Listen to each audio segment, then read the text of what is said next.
So that is done already. That's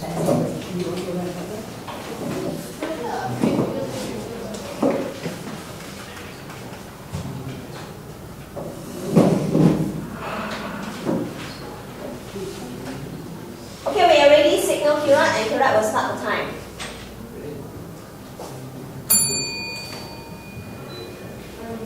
Good morning, everyone. My name is Alicia, and we are government side today for topic 1. So first of all, I would like to start out by talking about the parameter. The characterization of both characters under the scope of theme, which is the choice to live and the choice to die, and how the setting affects it. Now let's just define a few keywords so that we can get a better grasp for our topic today. First, choice. An act of selection or making a decision when faced with 2 or more possibilities. Number 2, the definition of to live and to die, I believe it speaks for itself. Number 3, setting is defined as known as the place, the type of surrounding where something is positioned, or when an event takes place. With that being said, the government stand for today's topic is Firdaus and Murray's choice to live and their choice to die are best represented by their respective authors through literary device of setting.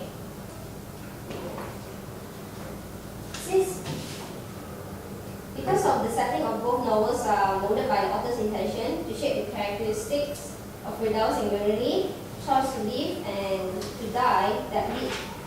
I'm sorry. Let me repeat it again. The setting of both novels are molded by the author's intention to shape characteristics of Firdaus and Murray that led to their choice to live and die.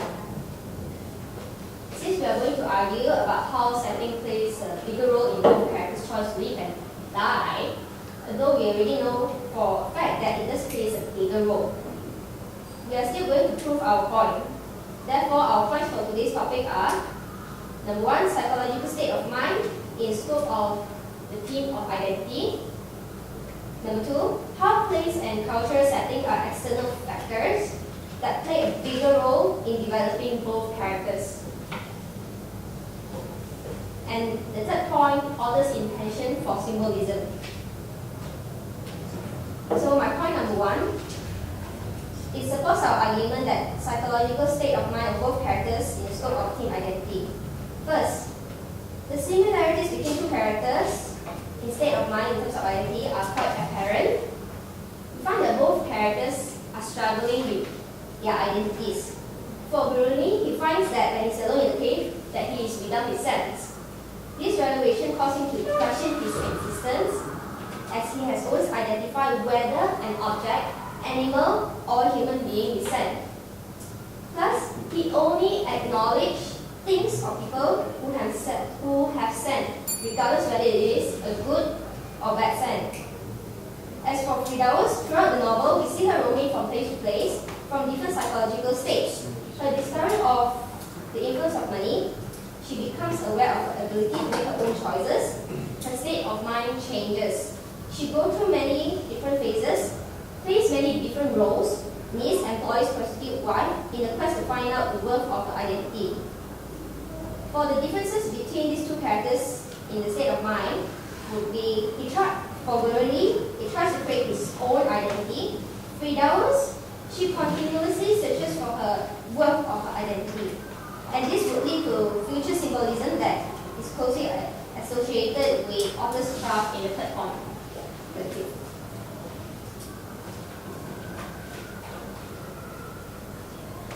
the time is not up. You're wasting your opportunity. This is, 3 seconds. yeah, it's only 3 seconds now.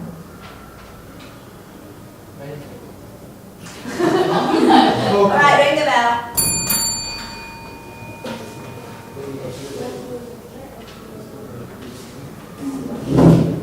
Introduce yourself.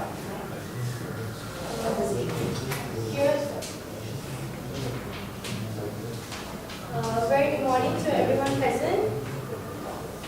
Firdaus and Brinoi's choice to live and their choice to die are best represented by the respective authors through the literary device of setting rather than plot. I, Ramasha, will be giving the opening statement for my team, and we believe that this is not true, as it downplays the overwhelming importance that the plot has in representing the two great choices from the protagonists of both the novels. Plot, which is a sequence of related events, often undergoes manipulation by the author when he gives it an unexpected twist which is unjustified by preceding action or characters involved. For instance, in the novel Perfume, when Grenouille finally creates the best perfume in the world, the readers expect him to use it to garner fame and attention. Instead, he merely sprays it all over himself and he chooses to die. In Woman at Point Zero, Sadawi uses plot manipulation as a tool to project the cultural setting of the novel. She creates Bayoumi as an ideal man whom Firdaus encounters. However, by making him eventually physically abuse her as well, Sadawi conveys the idea that all men are the same. This manipulation of the plot leads up to the epiphany regarding her choice to die. Again, in both the books, the respective authors, they use plot tools like epiphany, foreshadowing, and irony to manipulate the plot in ways that might not be in sync with the reader's expectations. Epiphany is especially used by Sadawi in Woman at Point Zero to represent Firdaus' choice to live and to die. Her realization that rejection could assert her authority over men reinforces her choice to live, whereas her realization of the truth that men's dominance merely hides their inner fear led to her decision to kill Marzouk and ultimately to die. The two authors craft their story in such a way that the protagonists beat the odds, and through their persistent survival in the plot, the authors characterize Firdaus and Grenouille as people with immense willpower and the volition to live on their own terms. Their choice to live revolves around the central purpose, to create an identity for themselves, Grenouille through his perfume, and Firdaus of that of a respectable person. This characterization is essential in developing the plot. Again, Susskind uses symbolism to characterize Grenouille. His name means frog in French, a cold, emotionless, repulsive creature. In the manner that a frog leaps, Grenouille also leaps from one person to another to suit his needs in the plot, and thus he portrays his choice to live and to survive in the world. Another major plot device that is used to convey the choice to live and to die is conflict. Firdaus' external conflict with the men around her and Grenouille's internal conflict regarding his lack of an identity are what drive them to make the choices to live as they do and eventually relinquish humanity by choosing to die. Finally, both the protagonists experience similar arcs of survival and death in their lifetime through plot. The climax in both the novels is when they are set free, Firdaus metaphorically and Grenouille literally. This freedom influences their choice to die in the following action in different ways. And thus, we believe that though setting influences their choice to live and to die, it is plot that ultimately represents it.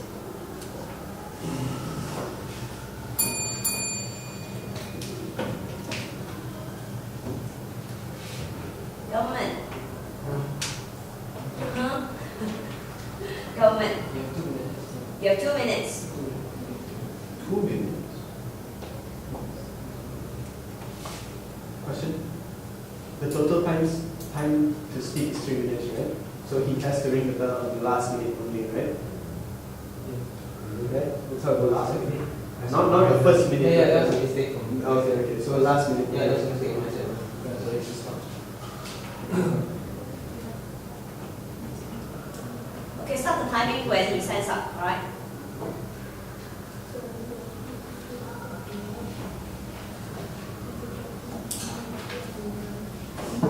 Okay, so good morning everyone. My name is Elora and I will be rebutting on the points brought forward by the first speaker of the opposition before moving on to the second point which will be brought forward by speakers.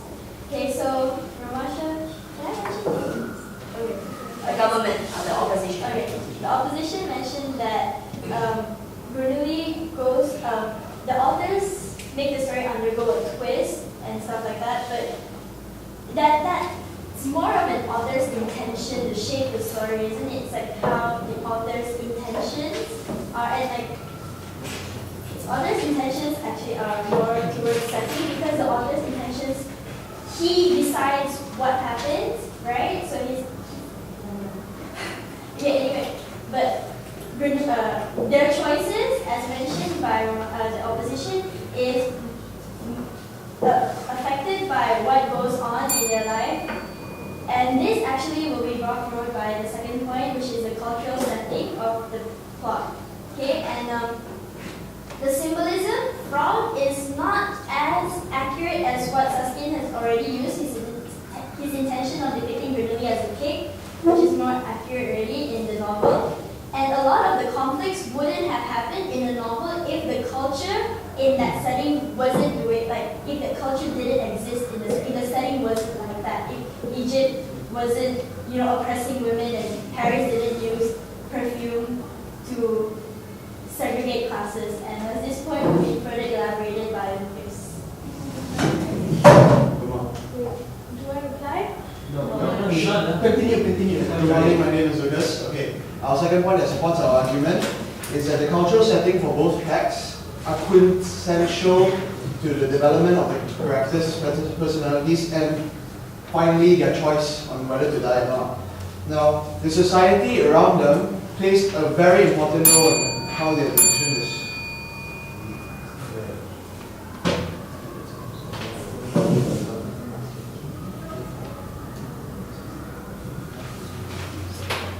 As your rebuttal time is over, you have 2 minutes. What? Huh? Yeah. Now it's fine. Okay, go. You got to follow. Basically you should continue with what you have, and then wait for the timing, and then you can continue. You should be more flexible. You don't just have segregated your part to. No, first we had the understanding that. Okay, continue. Continue. Okay, as I was saying, the cultural setting plays a very significant role in their choice on whether to die or not. So, in the case of the perfume, as we see in Paris, the author significantly highlights that that smell distinguishes what class you are. You're from upper class, middle class, or from lower class. It is determined by how you smell. In the case of Bernoulli, he's scentless. He has no identity. In a way, the author here states kind of hints on the purpose to live for Bernoulli is to obtain an identity. Let them go. Just follow the time. Just follow the time. Looking at women at point zero, we see a culture where it oppresses women really tightly, and this in turn builds Perdaia's will or strong will for freedom and liberty, which she sees in dying. She sees dying is what will set her free and what will give her liberty. So we see in both texts the author sends them on an adventure to find their purpose. In Bernoulli's case, we see from the cave that he finds that he has a strong, he's scentless, he has no identity, and he has this purpose to create this master scent. Once he's done with the master scent, he finds he has no more purpose in life. Therefore, the author leads him to the only option that he has, which is his choice to die. And in the case of Perdaias is inclined to choose death because it is a way where she feels superior to everyone else, and by letting her life go that way, she feels that she will be more superior than kings and that sort of thing like that.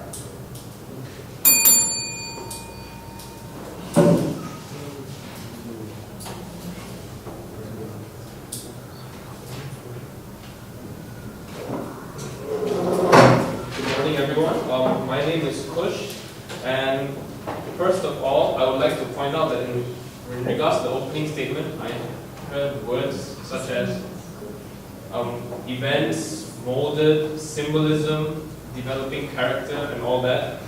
Aren't you aware that these sort of words relate directly to the plot, whose definition is basically, it is a sequence of events which often undergoes manipulation. And manipulation, as also the government pointed out earlier, that you say that there are certain events that take place in which the author twists the tale. Isn't twisting the tale part of plot manipulation, which in turn is related to plot? And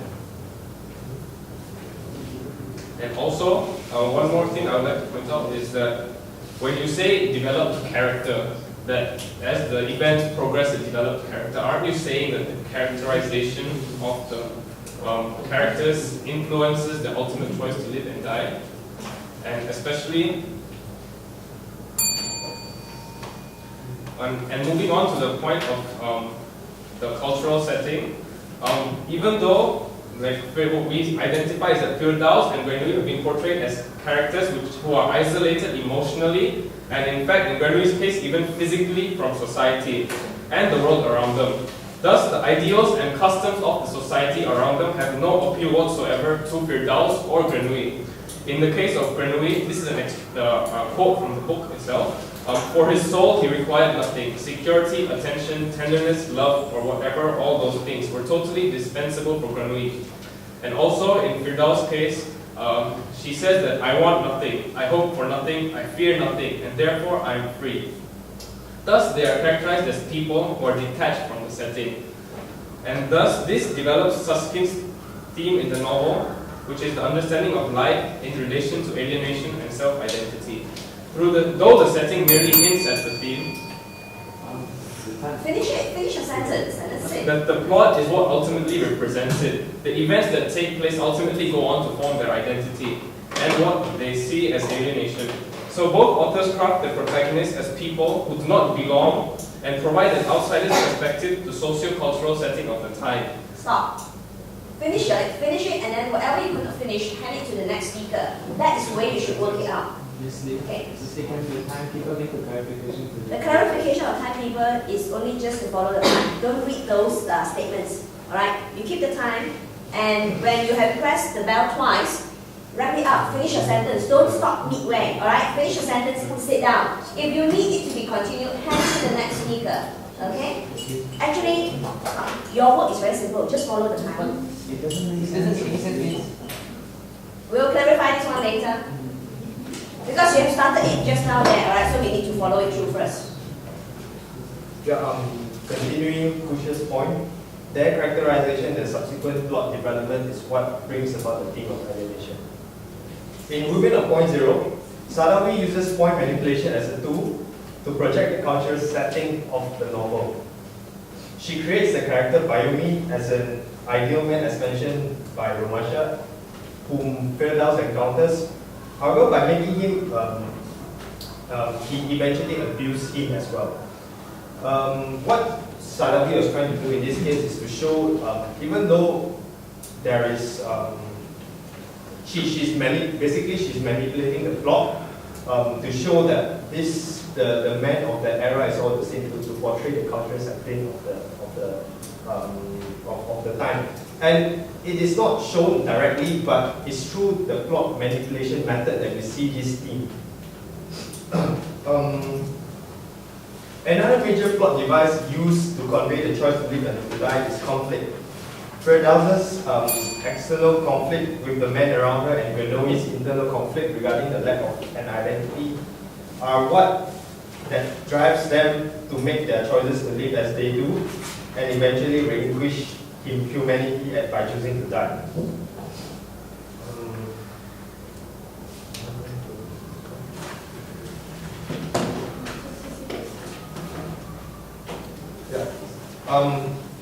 I would like to reaffirm my stance that yes, setting does influence a story, but eventually the plot is what best represents what the author is trying to portray, the theme of the novel itself. It's through plot and plot manipulation methods, not setting. Thank you.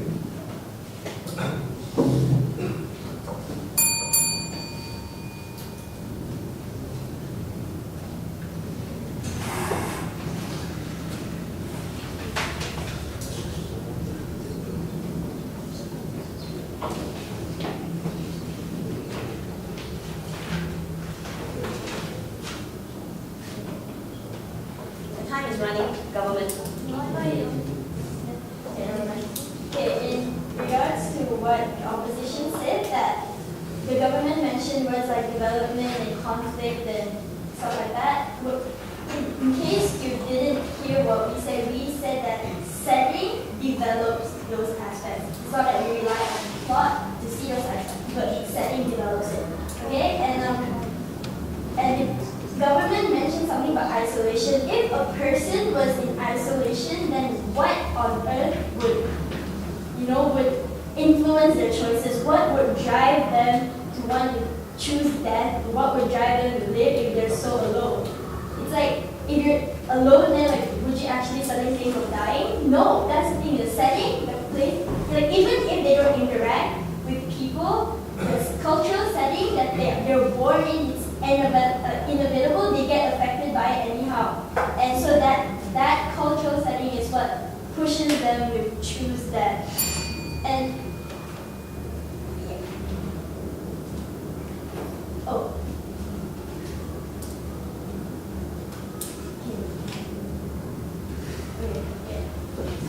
Okay, now moving on for our third point, which is basically author's intention through symbolism. Let's zoom out on the picture. Let's take a bigger, broader view of both stories. Okay, there was a reason why the author made such decisions, set in terms of setting especially. Okay, let's look at Bernoulli. The author used scent as a symbolism to associate it with identity. He used scent.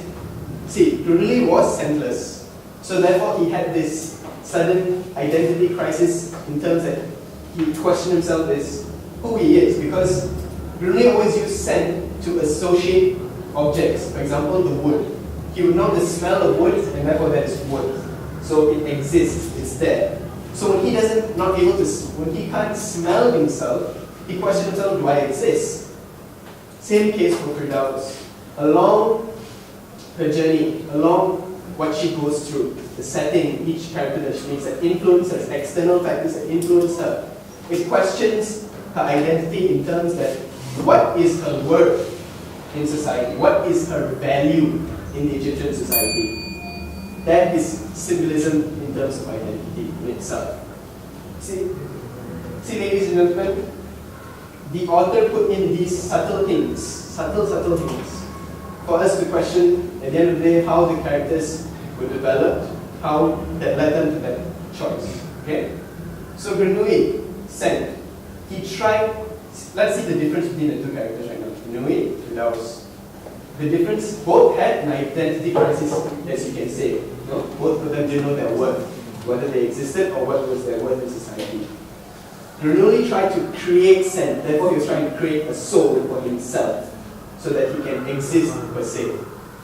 Firdaus was looking for her identity, looking for her worth in society.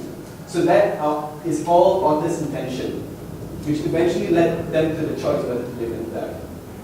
For Bernoulli's case, he already achieved his purpose. He already created the ultimate scent. What more can he do?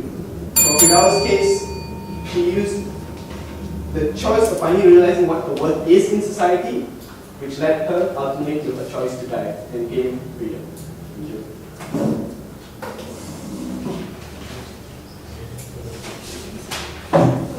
Okay, so regarding what the opposition said, I'm just going to bring up a few points clarified.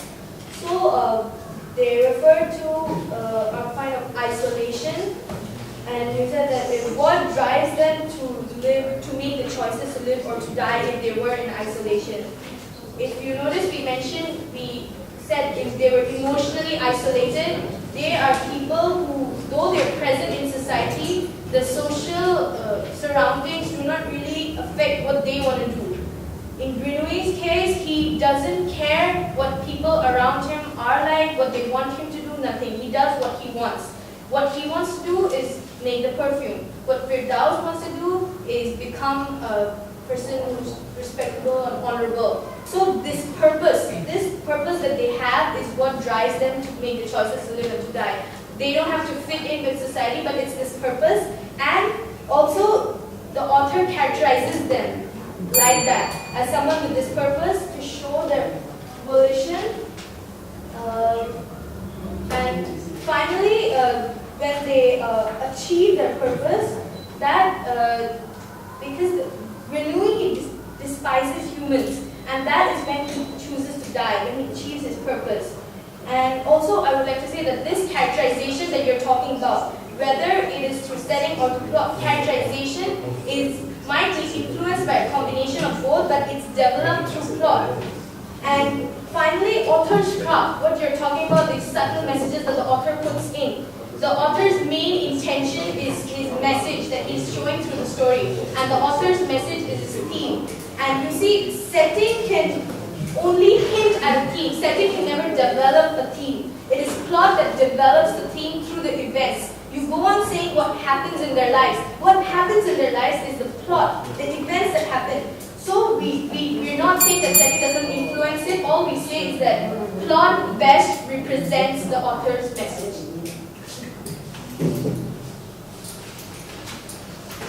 And to further enhance the point about Grenui's choice to die. You see, his choice to die was, you mentioned that he already achieved his purpose. Now what else was there to achieve? Well, he could have achieved many things. He could have achieved world control. He could have controlled the whole world if he wanted to. It's mentioned in the book, but he didn't. Plot manipulation takes place here, and he has an epiphany where he realizes that his living is not worth it because even though he wants love initially from the humans, his hatred towards them is much more significant than the love that he wishes to gain from them. And this is an example also of an external conflict between him and the society, where his hatred for society is shown. And then another thing is that Bernoulli's choice to live. You see, even though when he had anthrax, he contacted anthrax because of the setting, that's agreeable. However, his survival of anthrax had nothing to do with the setting. Moreover, he should have died in the tannery because that place would have made him sicker. But instead, his characterization is such that he goes on to live. He's characterized as someone who lives out of spite initially. So this is a point where even though setting hints at his choice to live, it's ultimately the plot that makes him survive. When you have the time, all right, try to put more points in. You got to move with the flow.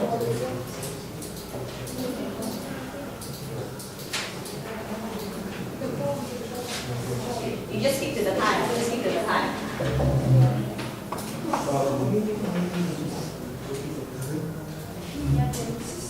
Susskind also created a setting which is foul and downridden so that Renoi can rise above it and transcend social cultural obstacles. The plot is woven in such a way that Renoi suffers many obstacles from birth itself. From the abandonment at birth to the strangulation at the orphanage, contracting illnesses that cause him to almost die. But the two authors crafted the story as such that they survived that and they went beyond the obstacles in life. And that is seen not through setting but plot.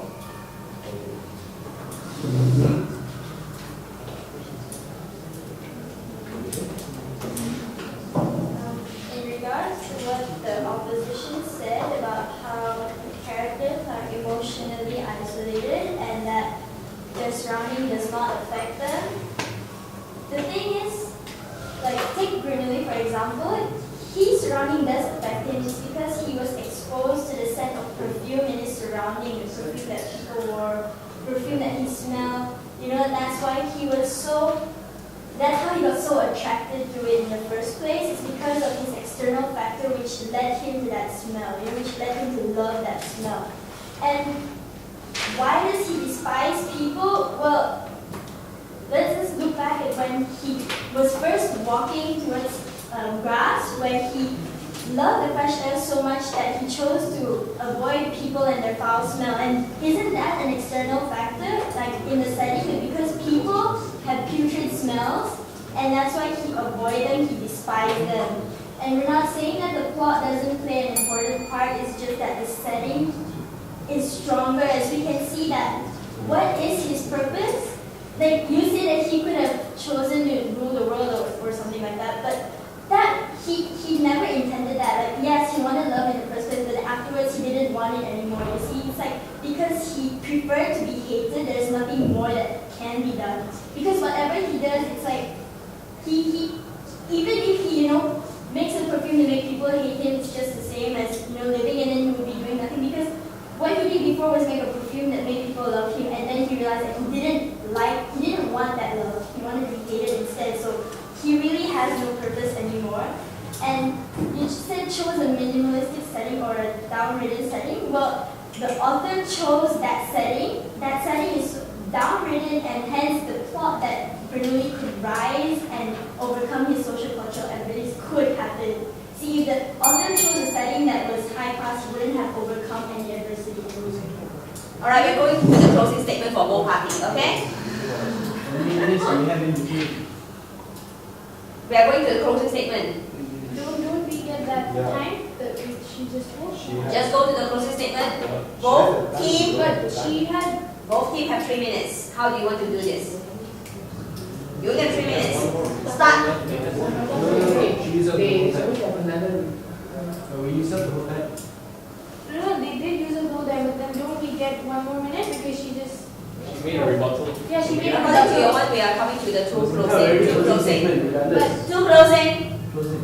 Shouldn't we respond to the rebuttal? Two No, closing. she Do wants it. to know whether There's no response. Come on, do the closing.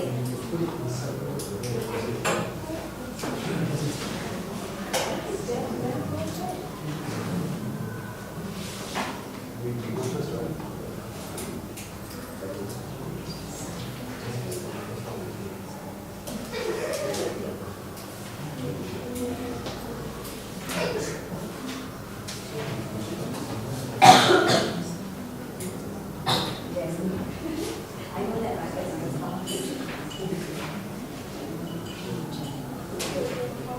How long is closing?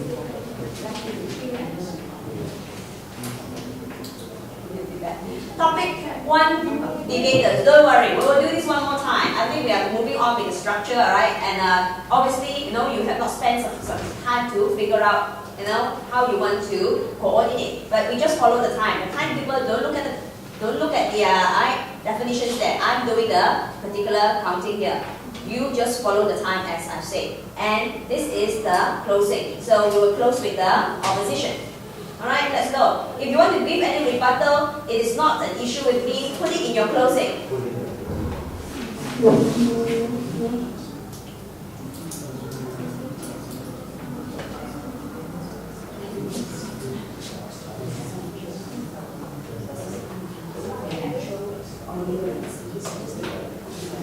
So, to reaffirm our stance throughout the debate, we say that it is setting that best represents the protagonist, choice to live and die.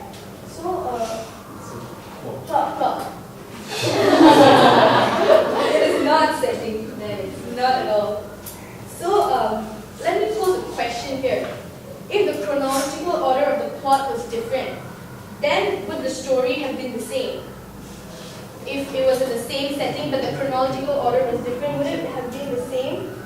And no, it wouldn't, because you see, it's these certain little elements that the author puts in that make the story what it is. It's the suspense and the foreshadowing and epiphany. These are all plot methods and tools that the author puts in.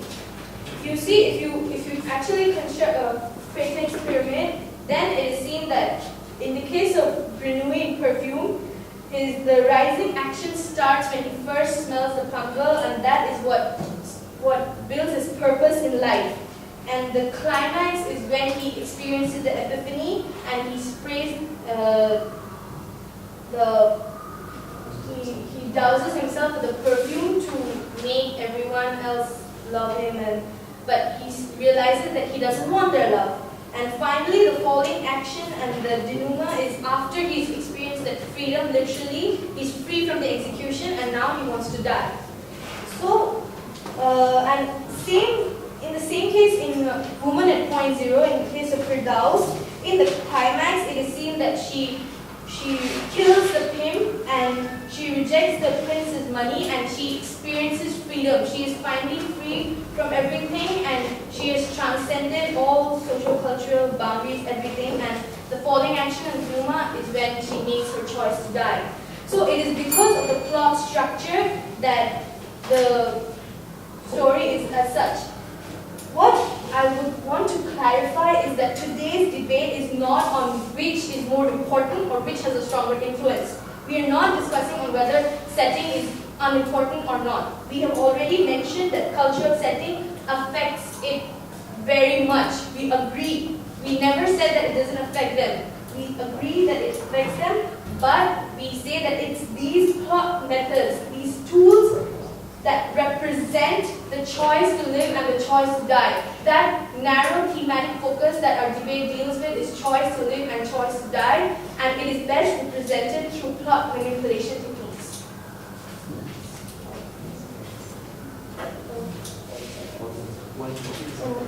Okay, so, and also, thank you. Thank you. Okay, closing government.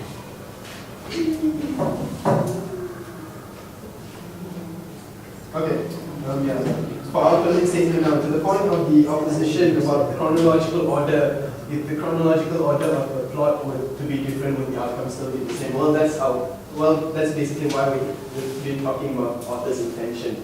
If the author wanted the outcome to be the same in a different chronological order, it would still happen, right? It's okay, we can't talk about this again.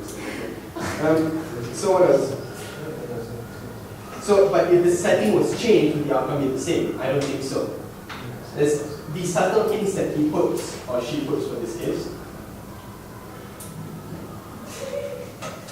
If Firdaus was to be put in New York, will she really choose to die? Change the setting. So will the outcome be the same? I don't think so. Just a point to add on. And then on the point of the opposition about the subject of the debating choice to live and choice to die, I'd like to just recap on our things and we put the parameters of the topic, which is the characterization of both characters, Firdaus and Rinode, under the scope of the theme, choice to live and choice to die. We're looking at what affects the characterization. What characterization, which is a cultural setting, psychological state of mind. Them not having this, they would just be blank pages basically.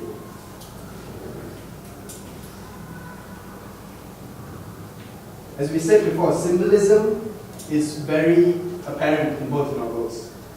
In Perfume, we see scent in the form of identity, in the form of scent. For Firdaus' cases, she's searching for a word in society, the Egyptian society, as we've said before. And we've also seen how one of our points, which is basically the physical setting, the cultural setting itself, how it affects them physically and mentally as well. Therefore, our points for today, which is basically psychological state of mind in the scope of the theme identity, and plays a bigger role in shaping their characterization, which then leads to the choice to live and choice to die. I think our arguments have been quite clear on that. And with that, I would like to close the government's arguments for today. Thank you. Alright. Topic done. How do you feel about what you have delivered?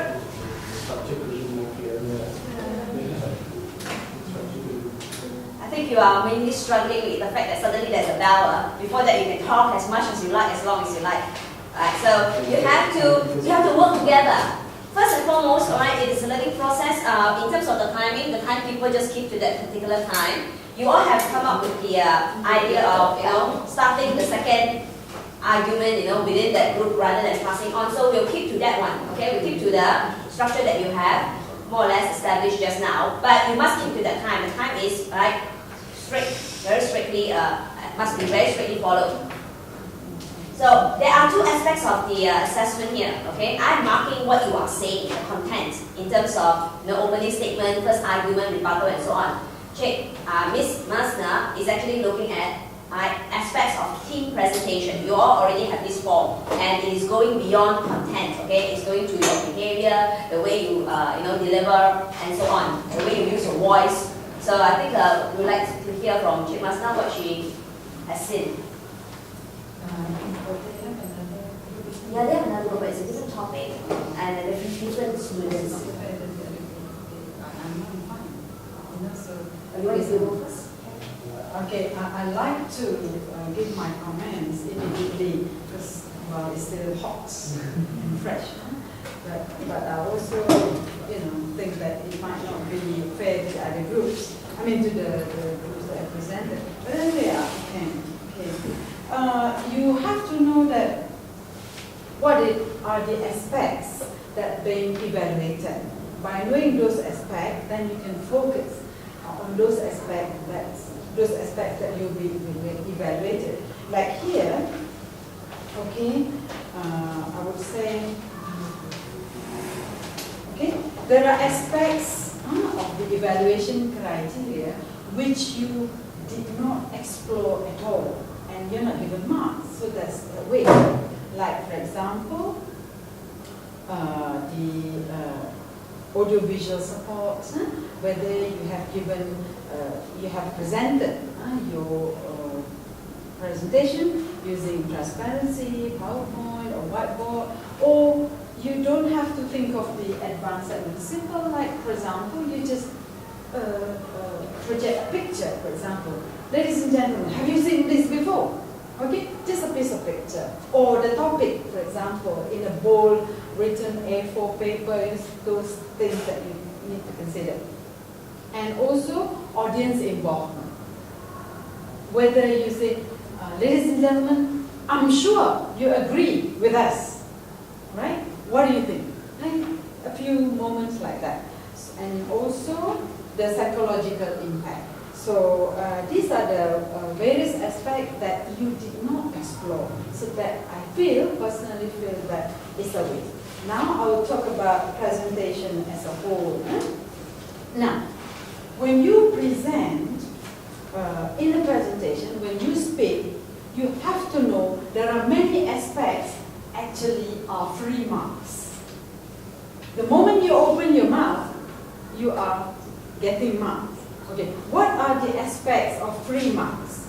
The aspect of free marks are, of course, non-verbal aspect, your non-verbal expressions. What are your non-verbal? Your facial expression, whether you frown, whether you wink, whether you raise your eyes, all those are free. Why don't you use them?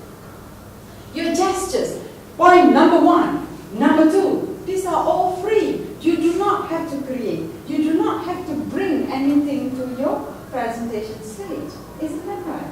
So use them. These are very important. Okay?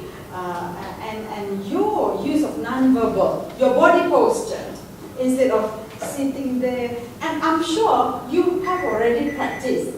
And you know your content. You know the points that you want to talk about. Why do you hold your text, your script? That reflects or reflected that your lack of confidence. You have your content. You have. So I must admit that it's very difficult for me to give marks based on content because both groups have got enough content. But once you back to your script, that shows you are not ready. You're not prepared. So why did you do that? You are already very familiar with your content, but still you want to hold your script. So the best is to actually get rid of it, put it aside, or just have a piece of paper or piece of note. Just look at that. Once you have that, oh my dear script, you love it so much, you do not want to move away from your script. It's not that you don't know, but it's just that you are hooked to it. Okay? So that's talking about the free marks. So your level of confidence is very important. How to show that you are confident is, of course, to show. Now in a debate like this, there is no winner, there is no loser.